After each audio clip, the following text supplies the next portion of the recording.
All right, today I'm trying to answer the question, do you need to tune your Honda Pioneer 1000 or Talon?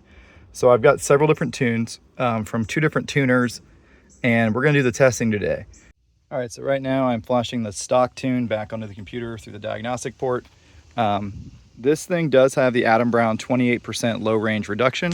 So one of the things I wanna test is what happens when you drive the low range reduction with the stock tune.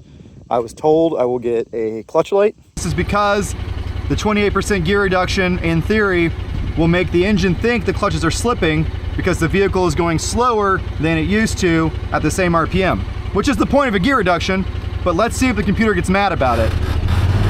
We got the flashing clutch light. So as you just saw, you do need a tune to run the 28% low range gears from Adam Brown, just like with the 25% gears from Reduction Boss.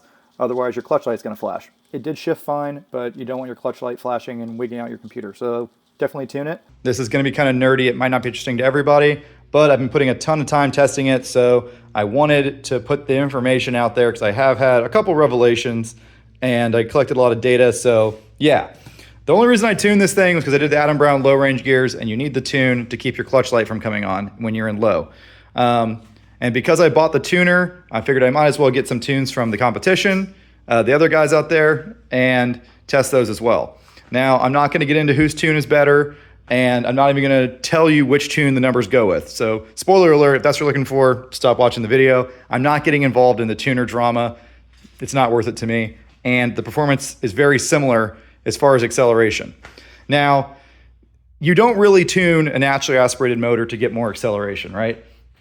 Honda is smart. They did a good job optimizing what this engine and this small intake and small exhaust, they did a good job of optimizing the power it can put out. The reason you do a tune is because of all the other little benefits, right? The biggest one on this thing is clutch engagement. So it's a double clutch, right? So the computer is doing what your foot would do in a manual, right? It's letting the clutch out for you. And the way it does that is with oil pressure, right? So the tuners can tune the clutch engagement to be super aggressive, to basically dump the clutch. They can make it really smooth to give you good wheel speed control for rock climbing and stuff. And, there's a lot of things they can do to help the feel and also help the clutch wear. So that's probably the biggest reason you tune a Pioneer or a Talon is clutch engagement, but they can also do things like adjust the rev limiter. These things, especially the Talons with the i4 wheel drive, have some torque limiters. There's all kinds of stuff like that the tuners can play with. So you're not really buying the tune for the acceleration. However, the acceleration is the only thing I can objectively test with my Dragy right here. So I'm gonna show you some acceleration numbers. But that's not the main takeaway. The main takeaway is the tune can make your Pioneer or your 1000 Talon feel a lot better. It can help you with bigger tires, not burning your clutches. And if you're going to put a gear reduction, either the Jeremy Lee reduction that's in the primary, like in the engine, or the Adam Brown reduction that's in the subtrans, you should do a tune, because once you change those ratios, there's a lot more benefit to the tune. So all that to say, I'm going to show you some riding. I'm going to show you some spreadsheets, show you some numbers. So this video right here probably has, 6 or 7 hours of testing boiled down into it. One of the cool things about the tune is you're supposed to be able to go to reverse and shift and reverse. Let's see if it works.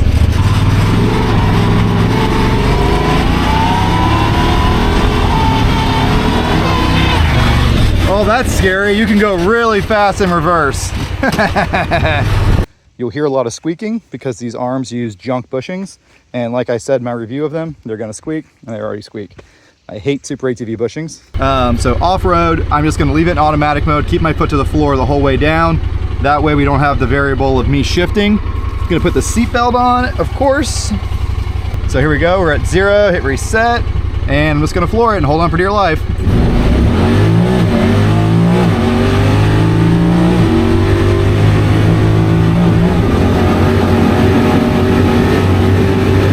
All right, so we got our 4 runs in. Now we're gonna do sport mode, so we're in automatic sport. And I'm starting at a different spot each time to take out the holes I'm digging. It's just measuring an 1/8 mile of distance, so it doesn't really matter where I start. Sport mode, and they do seem to be a little faster on average. I don't know, half a second faster, so that's interesting. Now I'm going to get out the computer. I still have all this set up so I can flash Performance Tune A onto here. We're not going to use sport mode because I don't know if these tunes were changed for sport mode, but I don't think they were.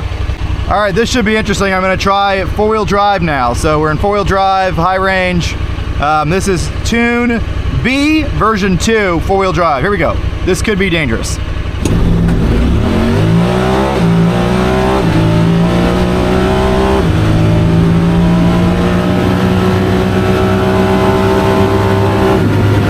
So four-wheel drive has been so much quicker.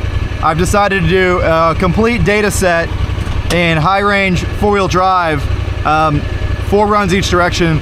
Just have that to compare to. It's a loose surface, and I think four-wheel drive is going to help take out some of the variance of it starting out and the back end sliding around. So yeah, we're going to do 4 runs with each tune in four-wheel drive high. All right, I'm testing out the Tune A, and I'm in low range. Low range manual mode. This is how I usually drive. I'm almost always in low range.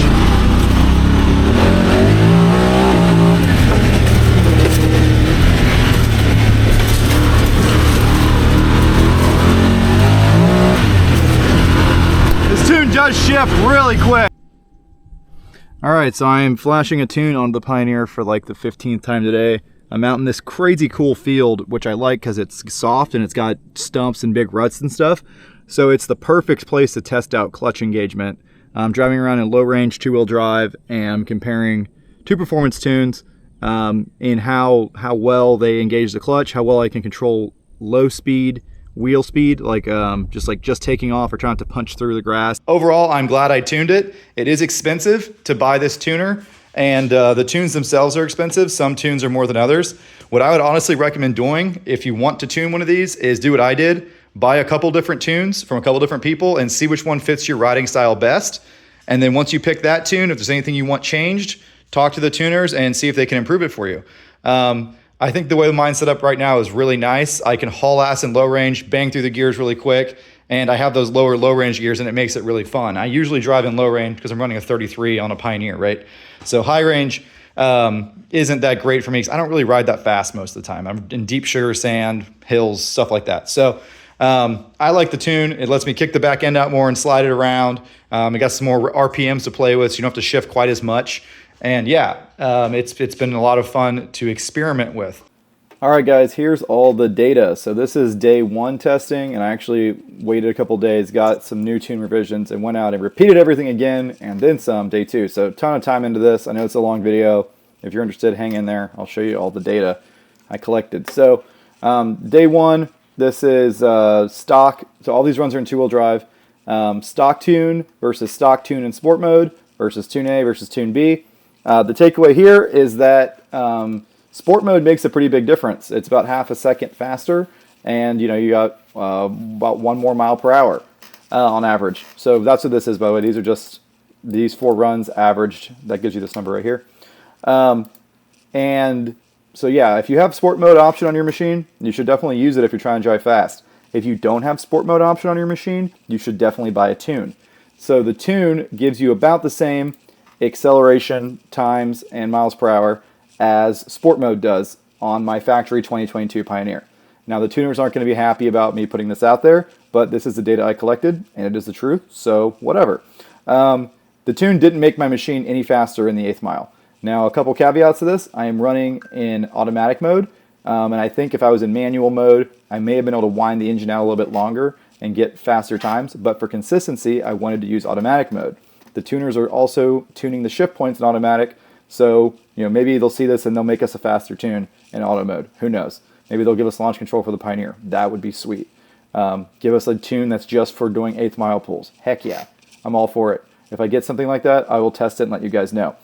Basically, the takeaway here is that the tune didn't make my machine any faster than stock sport mode, and I'm so sick of people telling me, oh, I tuned my Pioneer, I tuned my Talon, it's so much faster than my buddies now, it's twice as fast.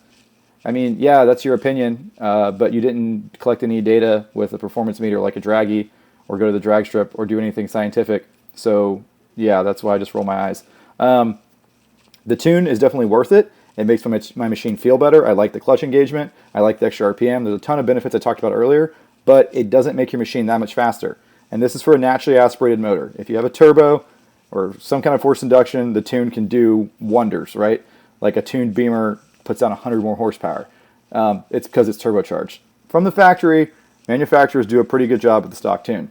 All right, enough yapping. Sheet 5 is my data from today. This morning I went out for 3 or 4 hours and just tested it, did a bunch of runs and stuff. I did 4-wheel drive, and I did the stock sport tune again, just to have, you know, something to compare against, like a control.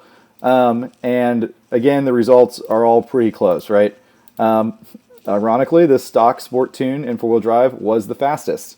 It beat both of the aftermarket tunes, and these tunes are on a couple of revisions of improvement. So yeah, the stock automatic tuning is really good in sport mode. And then I did 2-wheel drive again, just to collect some more data there. Pretty much the same story, all about the same times. Tune B was slightly faster in 2-wheel drive auto. I also went and I tested my custom tunes, Tune A and Tune B, and I put them in sport mode. Now, both the tuners told me that I probably wouldn't like sport mode. It's not going to do a whole lot for me, but I could try it. So, because they already improved the shift points in their regular tune, not in sport mode. And they were right. Sport mode was actually slower than non-sport mode, which makes sense, right? Sport mode really is just changing shift points, and they already did that for me in the base tune. Now, what would be cool is if the tuners would give you a new sports mode module. I don't know if this works. I don't know how the tuning software is written, but it'd be cool if you had regular, and then when you hit sport mode, it put it into, like, you know, launched mode or drag mode or something like that. Because a lot of these new Pioneers, most of the new Talons, I think all the Talons actually have sport mode. So that's maybe an improvement for future tunes, is make sport mode actually faster or make it do something. I don't know. Anyway, here's my numbers. I'm sure everyone's going to argue about it in the comments. Sorry, I'm not telling you who made Tune A and who made Tune B. I don't work for these guys, and it's not worth me dealing with the drama. So just to give you an idea what the Dragy gives me, this is a performance report for each run. So it's got your 1/8 mile, your slope, your 1/8 mile time, whatever. Interestingly, this is my fastest 2-wheel drive run. It was on the stock sport tune. And here's my fastest 4-wheel drive run, also on the stock sport tune. Very interesting.